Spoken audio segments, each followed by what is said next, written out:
crowded in the studio. Oh, I like that. That means we're busy, or we're just junky. One or the other. One or the other. Yeah. Oh, I got so much so much going on there. Oh, brother, that's very... 8 super brother. 8mm. Brother, I ain't seen one of them since Mr. Robson's science grade. Oh, brother. I'll show you some of the stuff we're putting on the computer, George. You'll be impressed. Man. Oh, very, very. Oh, I dropped my snot rag. Okay. Gotta get everything ready. Boy, this new, well, are we officially New Year yet? Boy, pull the britches up. Maybe, maybe not. This is close. I'm waiting for somebody to fall out of the ceiling.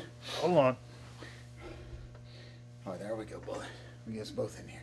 Can't cut off Sonny. Can't cut off Sonny's head. Yeah, exactly. Okay, yeah. Very good.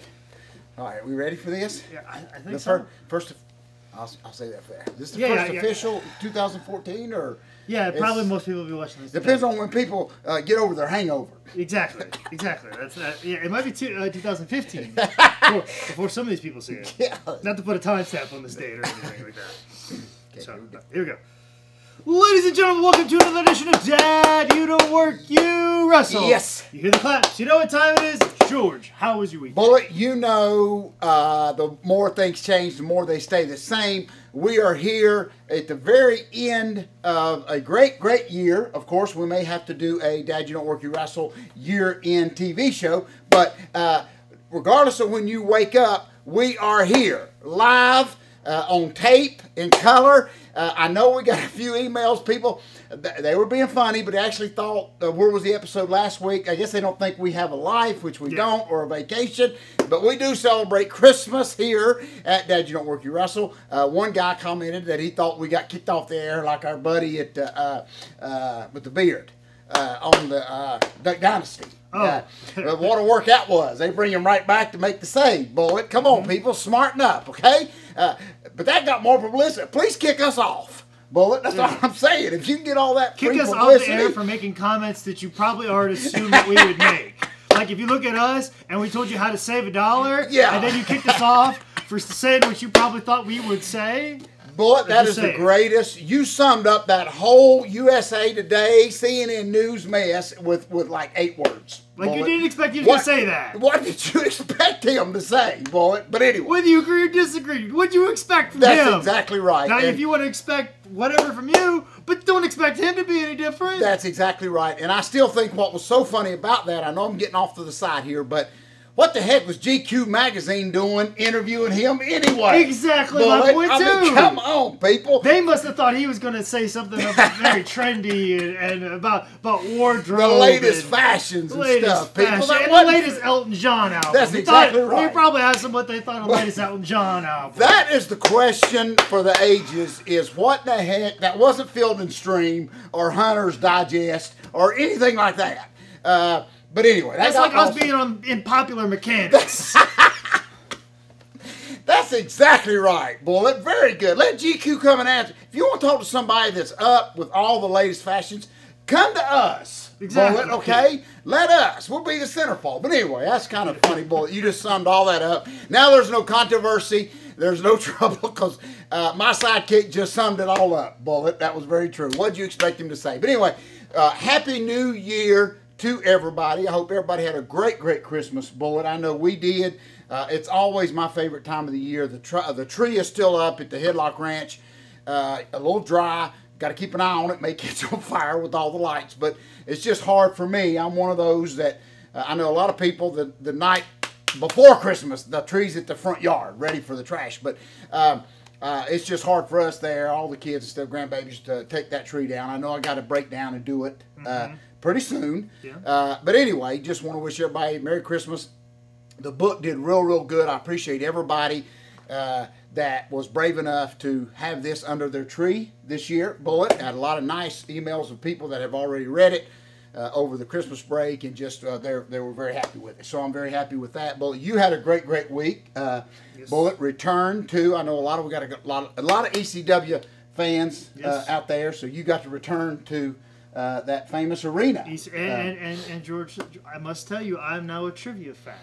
I am now the first match that performed in the new arena. Oh, Since the hiatus of it closing and it be done and shut down, I'm the first match back. Oh, I love that. And I actually won that. Not that that means anything. That means a lot, Bullet. But that definitely, in the record books, I'm now a trivia fan. I love that, Bullet. I love that. So able to travel back, and there is a lot of history, as we've all said. I love, just that old building. I mean, they tore down a lot of history, but they're making a lot of renovations to that building, so there can be a lot more history. I love that. And a great house, and good people, a big crowd, so people still want to come out and they still want to hang on to that. Large internet pay-per-view audience as well.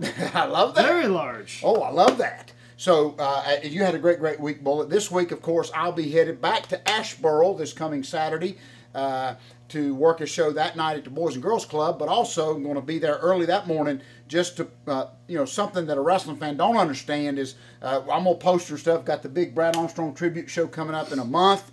Seagrove, which is like 20 minutes away, Bullet. And I'm just so excited about that. Again, it's a fundraiser, as we talk about here a lot on Georgia South TV, is for the little knockout girls softball team. And we're just excited about that. So I'm going to be there postering and just walking around as we talk about a lot. Yes, I will be postering this weekend in Hickory, North Carolina. That's exactly right. And, with that, Bullet, I will lead right into two comments I want to just elaborate on. A big word here, Bullet. Elaborate. But one thing, and the guy's name is John, and I don't even care about what his last name was, but he knows who he is, and he's going to go into our idiot bag this week, Bullet, if you don't mind, and I'll tell you why. Gladly. This guy, John, and everybody said, well, everybody's named John. You can't throw everybody in there. But, yeah, we can, but I'm going to narrow it down this week, Bullet, to... there's actually a John that's actually a big fan of the show. Exactly. So this will be the John that made this comment, which is very aggravating to me, Bullet. I never met the guy. I don't know who he was, but it tickles me sometimes that in people's boring lives that sometimes all they got to talk about is me. That's kind of boring, if you ask me. I mean, it's kind of sad, actually. But anyway, a guy just made a random comment, which he's got a right to. Does George South still train in Charlotte? Okay, just a normal question, not a GQ magazine question. Yeah, just a question. And of course, several people say yes, they got a good training school there at highspots.com. Well, here comes this guy John. And oh my gosh, I've never met the guy. He doesn't know me, Bullet. He doesn't know me personally, anything like that. So he spends about a half a page talking about my training and that he actually went to several of my shows, which I kind of laughed at that because it took me one time to realize I hate him, but he went to several of my shows, which is his opinion, and he made the comment that all I done was just stall. He said, all George done, and Bullet, that's what I want, that ain't really the reason John's going in. John's going into the idiot bag this week for not just that comment, but come and meet me, at least meet me, Bullet, okay? I promise I won't punch you in the face. Just come and meet. That's the thing that really aggravates me, and the reason he's going in the idiot bag is, Bullet, there's only a few people watching us this week, Bullet, know how hard it is to stall. Do you understand that? It ain't just stalling. And believe me, I learned from the best, Larry Sabisco, okay? So, and he even said I was a better staller than he was. But it ain't, I don't even know. And maybe you, my co-host, can elaborate on. You're still working. That is my whole point. Do you understand that, Bullet? And for him to even act like, buddy, I've been stalling for 40 years, Bullet. It's hard. You hear me? So just for that smart A comment, he didn't have nothing positive to say at all, Bullet, about it. I know he's never trained here. And luckily someone came in behind him and said, well, I guess, Ric Flair, Ricky Steamboat, Bobby Eaton, all them must think different because they sent their sons there to train with George. So I kind of appreciate that guy. Not that I needed anybody to cover my back, but I just get... But that is Exhibit A. That is very Exhibit A, Bullet. And everybody don't have to lie. I don't care about that. And what's funny is he said it took him several times before he realized he wouldn't go back. At least I got some money out of him, Bullet. But anyway. You got him that mad. I know. He didn't want to watch wrestling. You got him that mad that he didn't want to see wrestling. But you know what's so funny about it, Bullet? And he just said that, and that's his opinion. He's entitled to it or whatever, but anybody that knows our business, Bullet, there is an art form, and I even hate the word stalling because most time you ain't got a bay face over it and knows what the heck they're doing anyway. Well, and that would be the point of this. And you even told me this one time, and I'm surprised you haven't brought this in the middle of this tirade. Is that you always used to say when people used to claim that you stalled, he goes, "Look at who I'm across the ring from." You never did that when you wrestled Charlie Dreamer. That's you never right. did that when you wrestled R. Stan Lane. You never did that when we had Cedric. You never That's did that when you had exactly me. I can honestly say I cannot remember one time where I have stood across the ring from you and you have did the whole jacket routine. Right. You have never done that. Right. In a match with me, because you know that once we lock up, we can make matches. That's exactly right. Now, oh, I love that. You can't do that with a lot of people. That's exactly right. So you got to make magic yourself. That's exactly right. So, or you go in there with somebody that's got a lot of miles under the belt, and the promoter wants you to go much longer. Yes, exactly. Thank you so much, Bullet. Thank you. And that, I think that's what, instead of blowing a gasket here on New Year's Day or New Year's Eve, that should probably what I should do is just ask the guy, well, please elaborate. Tell me who I was in the ring with. I mean, because a lot of times you know as well as I do, but I don't want to lock up with the guy. But thank you for just clearing all that up, Bullet, that they're, you know, I love working. You know that. But when I get in there with one of y'all, I hurt the next day. I can't move the next day when it's time to pick the grandbabies up. But, man, I love it. And forget the crowd. You know, I take, for instance, when me and you worked the other night in Asheboro, Bullet, it was just fun. Dad burned it. When it just clicks, it's just fun. And it works, and it makes you want to take 12 neck breakers like you did. If you call taking 12 neck breakers in a match. That's it. Yeah, bro, you think that's stalling? You gotta be nuts. But, but you know, I guess I'm going to shut up with all that. But John goes in the idiot bag this week just for that he got tired of my stalling and all that kind of stuff. And chances are he don't have to like me, whatever. It don't matter. I'm still going to continue to stall. Okay, just like we are right now. Yes, exactly. But there is a lot of stuff that goes into the process of stalling, Bullet. Yes, that's how I'm going to clear. It is an art form. That's it. It is an art form, Bullet. And to me, I just look at it different. That if someone has stalled for 40 years, I'm impressed.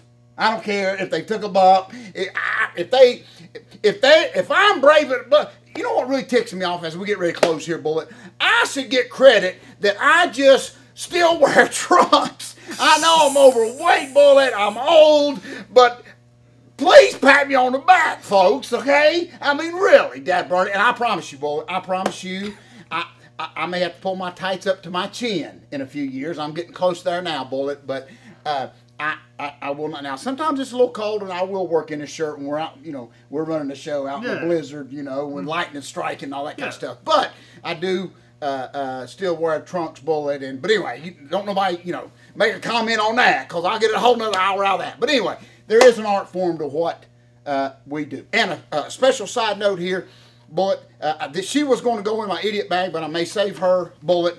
Yes, get her back. Okay. This lady's got to go in here, because this just, folks, this is the time of year that, we're all just trying to make it, folks, and I kind of posted something this past week, Bullet. I got a buddy that, he's not in the wrestling business. He loves the wrestling business, but he's got a great family. He lives over by Concord, Cabarrus Arena, that a lot of our shows are. And he works part-time, works a full-time job, but he works part-time parking cars. He's there, the one that taking the ticket or whatever. And, he's like us, Bullet. He'll wear hand-me-downs or whatever. Yeah, or stuff that's got holes in them. Exactly. And he's got a little beard or whatever. But last weekend, Bullet, this really upset him. Now, here's a guy working that pays bills, whatever. They had a dog show. Now, side note, I don't know who goes to dog shows. But anyway, he's out there taking tickets, parking. A lady comes up, she pays him, and she had the nerve to ask him, she said, "Are you a homeless person?" She asked him, was he a homeless person here asking for money? And I'd have punched her. I'd have punched her and her poodle over there, and her poodle. But it just, and you know what really upset? He said she gave him a $50 bill to make change for the parking. So he's trying to find change, I guess, to give her change for the 50. And it's a job. He's working, he's going home to his family. What the heck? And that lady said that to him. Oh, what is she thinking? Now, he didn't get a name. He didn't want to know her name for me, but I'm putting all women that went to Cabarrus Arena at the dog show in the idiot bag. And that'll cover her, boy. Fair enough, that should cover it. That'll cover it, but lady, what are you thinking? Statement. I mean, he wasn't Burt Reynolds, or Stan Lane or something. But the man's just working. He said it was raining. He's just out there trying to get through his time. And the poor lady asked him that. And anyway, he was nicer than I was. I think I would have just Really, I'd have just punched her. That'd have been the end of that. But anyway, so 2 people in the idiot bag this week, starting off the new year on a great positive note, Bullet. Thank you. Okay. All ground's covered. I can imagine what she'd have told us, but my comeback is, what if Jesus was taking her money? What would she have said to him? Would she have called him a homeless person? I mean, he was homeless, Bullet. But anyway, still, it just aggravates me that people shut up.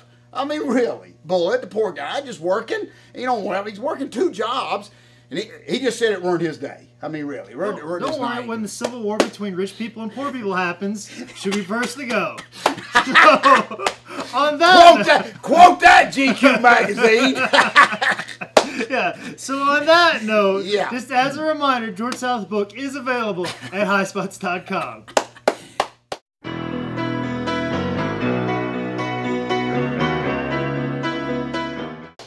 Oh, man. My poor boy, he's about ready to quit his job, Bullet. I mean, he went home, the kids, you know, wanted to hug his wife, and she, oh my gosh.